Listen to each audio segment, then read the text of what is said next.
Hi, I'm good. Oh! I'm sorry, movies. I'm sorry. One more time. I just got out of a screening of Jackass Best and Last. And before I went in there, I saw a YouTube community post from a channel I've never interacted with saying, obviously we can all agree this is the weakest movie, but it was emotionally satisfying as an ending, but it should have been a TV movie on Paramount Plus. I don't see that. I would say dollar for dollar, if you were the kind of person who had all enjoyed Jackass as a franchise over the past 2 decades, that screening I just got out of with like 15 other people is probably the best crowd response to a movie I will experience this year. And it was amazing. It is a clip show, but it explicitly told you it was going to be a clip show. I can't figure out why people think it's a good critique to be mad at Jackass Best and Last for having footage from previous movies when they explicitly told you in the trailer they're gonna do that. The new footage is good. I will give them a ton of credit for not being too reliant on emotional tearjerker moments, because it would have been the easiest thing in the world to have a scene where you get mopey about Ryan Dunn being dead. Now, I will say the opposite's kind of true, where I spent a good chunk of the movie looking at my watch like, are we going to address the fact that Ryan's dead, despite the fact he keeps being in footage? We also don't really talk about Bam, except that there's some of the best Bam stunts in the movie. We just kind of talk around the fact that Bam isn't here in the final footage they film. The final footage is really good. The stuff that they filmed for this is extremely good.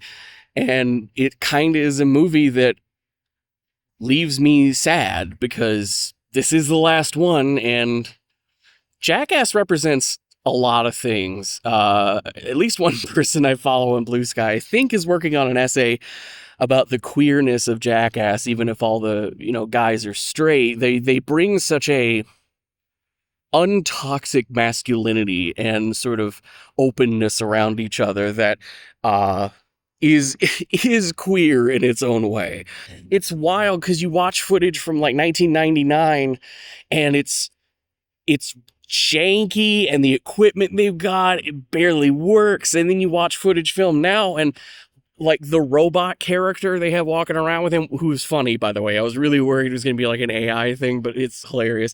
The robot has the camera I'm filming with right now, the DJI Action 5. Or it might be an Action 4, who cares? But it's a DJI like action camera. And it would be easier than ever to make a Jackass show or movie now with a new young cast. But we live in a world that is fundamentally different than the world that Jackass was born into. Skater culture doesn't exist anymore. Prank YouTubing doesn't super exist anymore. And most of it is just like couples doing skits. You know what I mean?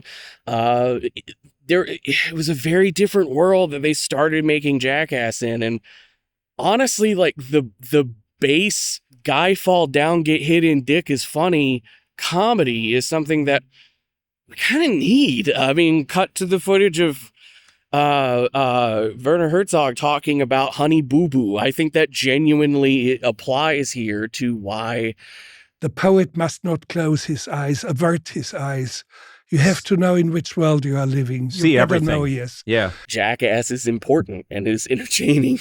If you enjoyed Jackass up to this point, you owe it to yourself to go see this in theaters, especially if you can get into a screening with a crowd, because that crowd's going to be awesome. There were like 10 guys in my screening who were guffawing. There was a guy who couldn't breathe. He was laughing so hard. I was cackling at some bits. I was cackling at bits I've seen 5 or 6 times before because they were delivered so beautifully. And that's one thing I want to really compliment Jackass Best and Last for, is it's really well edited. Jackass, I don't think we really talk about the fact that the movies have expert editing. Its inherent episodic nature and the fact that the stunts are sometimes like 10 seconds long really benefits something like a clip movie where they did just go find some of the top bits. And they showed the really good stuff in a way that genuinely makes me want to go watch the show and the movies again, even though, like,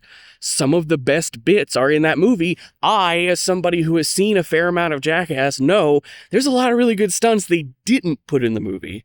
Now, am I going to go watch Wild Boys and all the, like, particularly gnarly stunts? No, but this is a good ending, I think. I want something to replace Jackass so that there is a world where there's a movie that pushes the R rating so hard that they have to censor part of it.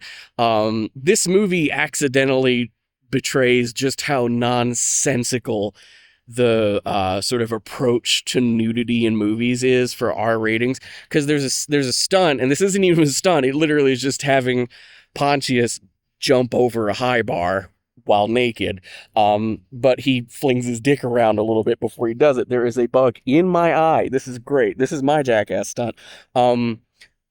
He flops his dick around a lot, and it's funny, but there's one shot where the camera's between his legs looking up, and his dick flips upwards, and it looks erect for a few seconds because he's doing that in slow motion. And I think because the Motion Picture Association of America are giant weenies and hate weenies, they have to put a literal censor bar over the dick that you see in HD 4K detail on both ends of the shot. You see all of it constantly. We are bored of Pontius's dick by the end of this movie.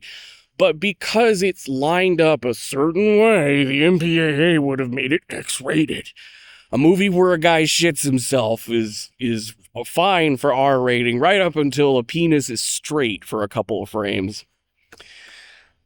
That's the kind of puritanical world we live in, and it's the kind of world that needs shit like Jackass, I think. So with that, go see Jackass Best and Last. It's good. I'm not going to do anything they did in the movie, but it's funny that other people did it. Now I'm going to go home. Thanks for watching. Patreon.com/GavinGWiz if you want to support what I'm doing to help pay for all these really, really, really hot parking lots. You can tell by the sheen. I've only been here 8 minutes now, and I look like I just ran a mile. So that's kind of what we're dealing with the humidity here in Indiana. Patreon.com/GavinGWiz if you want to support. There are free things you can do there. There are paid things you can do there. I really appreciate it because I like buying popcorn, and without your support, I can't go here and buy popcorn. Okay, bye.